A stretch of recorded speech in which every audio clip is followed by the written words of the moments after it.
यहां बहुत कमी होती है। ध्यान देने योग्य बात है, मंत्रों पर अविश्वास मत करो, नाम पर अविश्वास मत करो। तुम अनुष्ठान को जानते ही नहीं कैसे किया जाता है। एक कामना की पूर्ति, तुम विश्व की कामना की पूर्ति कर सकते हो, विश्व की कामना की पूर्ति। बोले आप क्यों नहीं कर लेते? क्योंकि हम विश्वात्मा की कामना किए हुए हैं, हम विश्व की नहीं।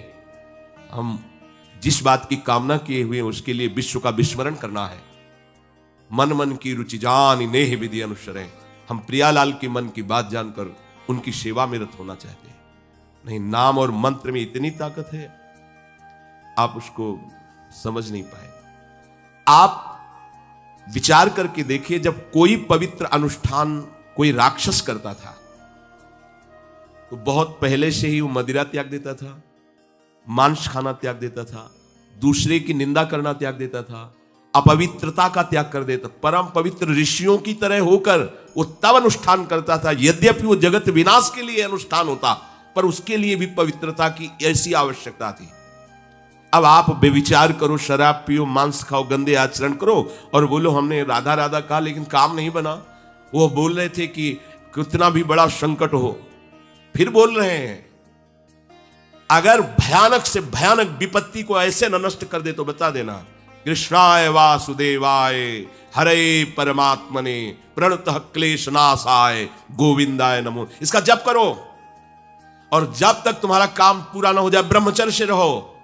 झूठ मत बोलना, मदिरा मत पीना, मांस मत खाना, और ना काम हो जाए तो मैं बताना कि भारी से भारी विपत्ति का नाश करके भगवान श्री कृष्ण का आश्रय उसे ऊंचे उठा देगा, इस जगत की धरा से उठा देगा। विश्वास नहीं? आप मदिरा पियो, मांस खाओ, व्यभिचार करो और सोचो 1-2 लाख महात्मा को दे देंगे, हमारी कामना पूर्ति हो जाएगी। बिल्कुल भूल में मत रहना। आपको संशय होता है नाम पे, संशय होता है मंत्रों पे, संशय होता है शास्त्र के विधान पर। आप चलते हो शास्त्र विधान से? कहां चलते हो? अरे हम जब कह रहे हैं कोई राक्षस भी अनुष्ठान करता था तो वो इन नियमों का पालन करता था। इतना अनुष्ठान में कि मेघनाथ को पैरों से मार रहे हैं बंदर भालू, पर वो ना मंत्र छोड़ रहा है, ना हिल रहा है, ना उनकी तरफ देख रहा है। इतना सहनशील होना चाहिए अनुष्ठान के लिए। किसी कामना की पूर्ति के लिए सांगोपांग अनुष्ठान करो, भला कामना की पूर्ति ना हो जाए? नहीं। आप शास्त्रों में पढ़ के देखो, संतान उत्पत्ति के लिए कैसे व्रत, पयोव्रत का कैसे अनुष्ठान किया। पवित्र रह करके इतनी इतनी मात्रा में ये आहार लेना है। इस मंत्र का जब भगवान गर्भ में आ गए, क्या चाहिए तुम्हें? भारी से भारी विपत्ति को दूर करने के लिए आर्त भाव से पुकारो भगवान को। तुम्हें धनी बनना है, अनुष्ठान कीजिए।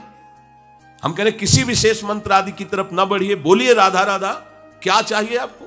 कृष्ण कृष्ण बोलिए। सब मंत्रों का सार है नाम में, आप बोलिए तो नाम। पवित्र होइए, गंदे आचरण छोड़िए। क्या चाहिए आपको? भगवान का नाम जहां गूंजता है वहां ऐश्वर्य अपने आप चरणों में लौटता है। अब छल कपट करो, हिंसा करो, गंदे आचरण करो, सोचो हम बहुत बड़े धनी बन जाएं, तो दुष्कृति का फल दरिद्रता और दुख होता है। सुकृत का फल ऐश्वर्य और सुख होता है। अब लगाओ तुम कांटेदार वृक्ष और चाहो कि हमको रसीला फल प्राप्त हो, तो इसे मूर्खता ही कहते हैं। फिर दोष देता है काल, कर्म, ईश्वर को, शास्त्रों को, मंत्रों। अरे कुछ नहीं, नाम मंत्र में जरा सी भी अनुष्ठान में त्रुटि हो जाए तो उसका फल बदल जाता है। आप कहां अनुष्ठान कर रहे हैं? कौन सा अनुष्ठान कर रहे हैं? सबसे पहला नियम अनुष्ठान का होता है पवित्र आचरण, ब्रह्मचर्य, सत्यवाद, पवित्र भोजन, संयम से। कोई भी अनुष्ठान कर, किसी भी विषय का अनुष्ठान करके देखो, अभी हो जाएगा। ये तो हमसे नहीं होगा, तो फिर आप बड़ी बड़ी कामनाएं करते हो, हवा में कामनाएं पूर्ण हो जाएंगी। किसी की भी किसी का भी महाबली या तेजस्वी पुत्र पैदा हुआ, उसको देखो कैसे रहा है, उसकी माता पिता कैसे आचरण किए हैं। 10,000 वर्ष तक भगवान श्री हरि में मन लगाकर निरंतर मंत्र जपने पर कश्यप और विंता जी ने भगवान गरुण जी को प्रकट किया। भगवान गरुण जी श्री हरि के वाहन, प्रथम पुत्र अरुण जी जो सूर्य के सामने बैठे हुए हैं, सारथी बने 10,000 वर्ष। करदम जी भारी तपस्या करके पत्नी प्राप्त कर रहे हैं, तो भगवान स्वयं कपिल देव जी के रूप में अवतार ले रहे हैं। बिना भजन के, बिना पवित्रता के, बस कामनाओं की पूर्ति, हवा में कामनाओं की पूर्ति हो जाएगी। मनमानी आचरण, कुछ नींबू काट दो, उसमें सिंदूर रख दो, या कलावा बांध दो, या अंगूठी बांध लो, या जंतुर मंत्र बांध लो, भस्म, इनसे कुछ होगा? कुछ नहीं होगा। राधा राधा राधा राधा राधा, जो कर चाहोगे हो जाए, पर पवित्र आचरण, साथ में पवित्र आचरण हो। एक किसान भी अन्न बोता है तो खेती को तैयार करता है। आपको अपने हृदय की भूमि तैयार करनी होगी।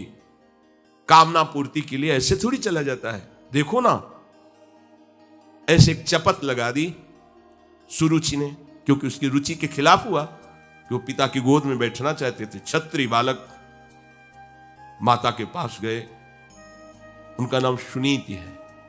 वो सुंदर नीति से चलती है, वो रुचि से चलती है, सुरुचि अपनी रुचि, और वो सुनीति सुंदर नीति से चलती है। माँ, पिताजी ने गोद में बैठाला नहीं और माँ ने चपत लगा दी और कहा तू ऐसे कि गर्भ से प्रकट हुआ है, सिंहासन का अधिकारी नहीं। अगर तुझे सिंहासन पर बैठना है तो जा तपस्या कर और मेरे गर्भ से प्रकट हो। तपस्या इस बात की कर कि मेरे गर्भ तब कहीं तू पिता की गोद में बैठ सकता है। बोले हाँ बेटा। महाराज तो मुझे दासी भी मानने के लिए तैयार नहीं है। बेटा, भगवान नारायण का जिसने आश्रय लिया उसकी कोई कामना अधूरी नहीं रही। जाओ तुम भगवान श्री हरि का आश्रय लो, वही तुम्हारी कामना की पूर्ति करेंगे।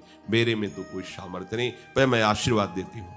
मेरा आशीर्वाद कवच की तरह तुम्हारी रक्षा करेगा। 5 वर्ष का बालक चला भगवान की प्राप्ति के लिए। वो प्रेम नहीं चाह रहे हैं, वो पद चाह रहे हैं। कैसे जीवन व्यतीत किया देखो 6 महीने की बात। बोले 6 महीने में, 6 महीने में एक छोटा सा बालक कितना कष्ट सह रहा है। 6 महीने तो बहुत समय हो गया। भगवान तो इससे भी बहुत करुणा में, एक आर्त पुकार में उपस्थित हो जाते हैं। एक बार जिन नाम ली हित सो होय अति दीन। अगर कोई कामना नहीं है, केवल प्रभु की मिलन की चाह है और हृदय आर्त भाव से पुकार दे तो दूसरा नाम नहीं लेना पड़ेगा। एक बार जिन नाम ली हित सो होय अति दीन, ताको संग न छाणहि ध्रुव अपनो कर लीन। ये महारसिक शेखरों के वचन है, कोई ऐसे मिथ्या वचन थोड़ी। श्वास को भी रोक लेते हैं।